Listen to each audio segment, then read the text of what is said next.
இந்த சிங்கங்கள் நடமாடும் இந்த மேடையில் எங்களை போன்ற சிறுவர்களுக்கும் வாய்ப்பு தருவார்கள். அதுதான் தமிழக வெற்றி கழகம் என்பதை கூறி சிற்றுரை வழங்குவதற்காக இந்த மதுரை மண்ணை சார்ந்த மகள் அன்பு தங்கை தேன்மொழி பிரசன்னா அவர்களை அரங்கம் நிறைந்த கரவொலியோடு அழைக்கிறேன். வாங்கம்மா.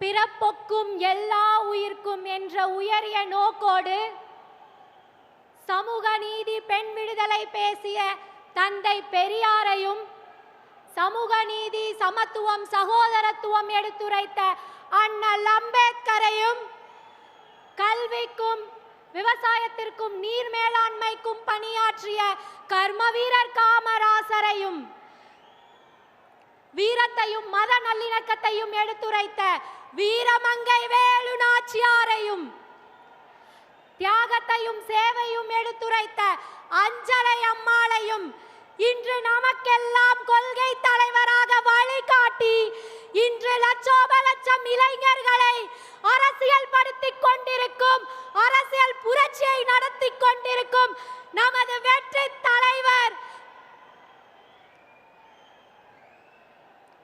மூன்றெழுத்து மந்திரமாய் நம் உயிரில் கலந்தவராய், நம்மில் ஒருவராய், உங்க விஜய் நான் வர்றேன் என்று நமக்காக வந்துள்ள நம் தலைவர் அவர்களை வணங்கி எனது சிற்றுரையை ஆரம்பிக்கின்றேன். Democracy is the government of the people, by the people, for the people. அதாவது மக்களுக்காக மக்களால் நடத்தப்படும் மக்களாட்சியே ஜனநாயகம். அப்படிப்பட்ட ஜனநாயகம் இன்று உள்ளதா இங்கு? இல்லை. அப்படி புதைக்கப்பட்ட ஜனநாயகத்தை மீட்டெடுக்க வந்திருக்கும் நமது தலைவர் வெற்றி வாகை சூடும் இந்த மதுரை மண்ணில் நடக்க இருக்கும் பெரும் மாநாடு அதற்கு சாட்சி.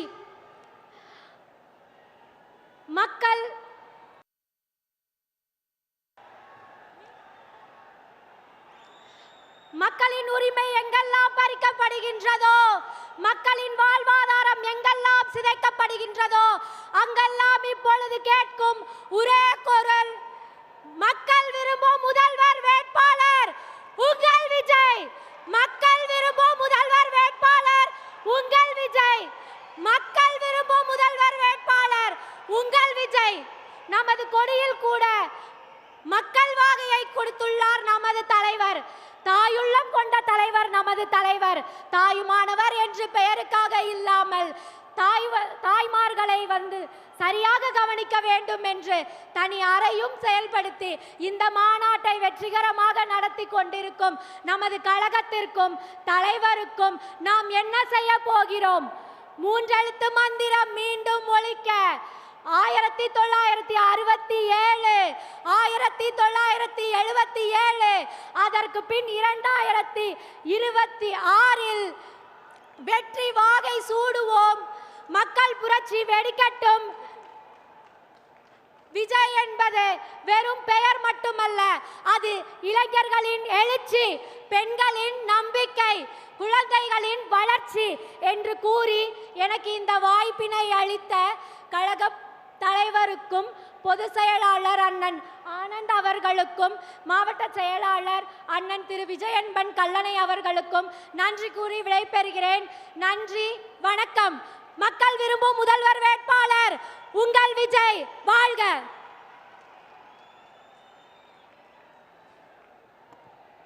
நன்றி.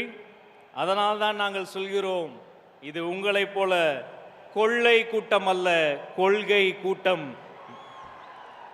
அடுத்து இந்த மேடையில் சிறப்புரை வழங்குவதற்காக நாடறிந்த நனிநகர அரசியல்வாதி அன்பு அண்ணன் நம்முடைய தமிழக வெற்றி கழகத்தின் துணை பொதுச் செயலாளர் CTR நிர்மல்குமார் அவர்களை அன்போடு அழைக்கிறேன்.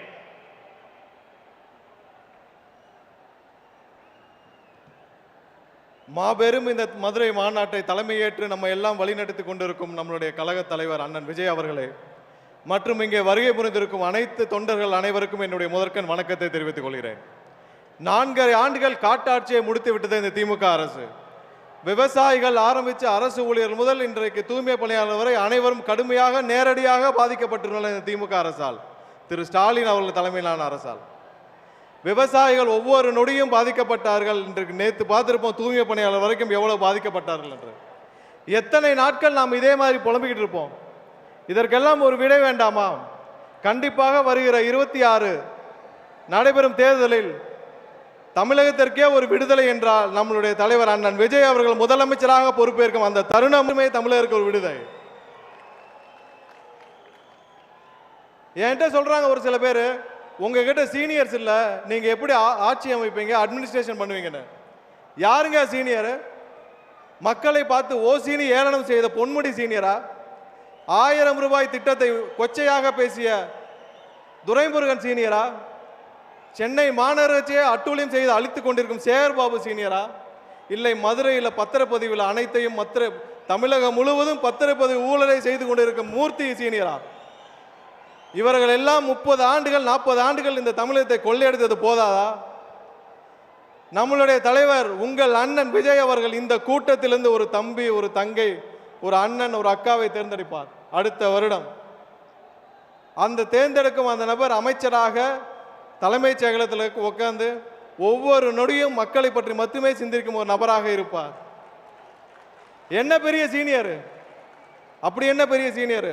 ஒருத்தருக்கும் இங்க இருக்கிற துறையை பத்தி எதுவுமே தெரியாது. ஆனால் நம் தலைவர் அண்ணன் விஜய் அவர்கள் தேர்ந்தெடுக்கும் இங்க இருக்கிற ஒரு தம்பி, தங்கை, அண்ணன், அக்கா அவர்கள் 3 வாரத்தில் அந்த துறையை பற்றி தெரிந்து கொள்வார்.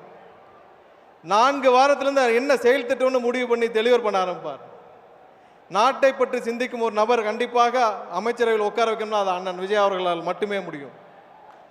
என்னிடம் ஒருவர் கேட்டார், நம்ம ஊரில் வேலை பார்க்குற ஒரு அக்கா கேட்டுச்சு ஒரு 3 மாதத்துக்கு முன்னாடி, அண்ணன் எலெக்ஷன் அப்போ கட்சிக்காரங்கெல்லாம் காசு கொடுப்பாங்க, அதெல்லாம் வாங்கிட்டு விஜய்க்கு ஓட்டு போட்டால் அவங்களுக்கு தெரிஞ்சிருமான்னு. அப்போ தான் ஒரு விஷயம் எனக்கு புரிஞ்சுது. 3 மாதத்துக்கு முன்னாடியே தமிழகத்துடைய அக்கா மாதிரி பல தாய்மார்கள் மாதிரி பல பேர் தயாராகிட்டாங்க. ஒரு விஷயம் மக்களே, நீங்கள் யாருக்கு வாக்களிக்க போகிறீர்கள் என்பது உங்களை தவிர வேறு யாருக்கும் தெரியாது. ஏழை மக்களை மிரட்டி 500 1000க்கு வாங்க முடியும் என்று நினைப்பவர்கள் யாராலும் இனிமேல் அதை செய்ய முடியாது. தமிழக வெற்றி கழகம் ஒரு கட்சி மட்டுமல்ல, அது ஒரு தலைமுறைக்கான எமோஷன். 40-50 ஆண்டுகளுக்கு அப்புறம் இந்த தலைமுறையே மாற்றி அமைக்க போகும் எமோஷன், அடுத்த தலைமுறையை காப்பாற்ற போகும் ஒரு எமோஷன். உடனுக்குடன் செய்திகளை தெரிந்து கொள்ள சன் நியூஸ் பெல் ஐகானை கிளிக் பண்ணுங்க.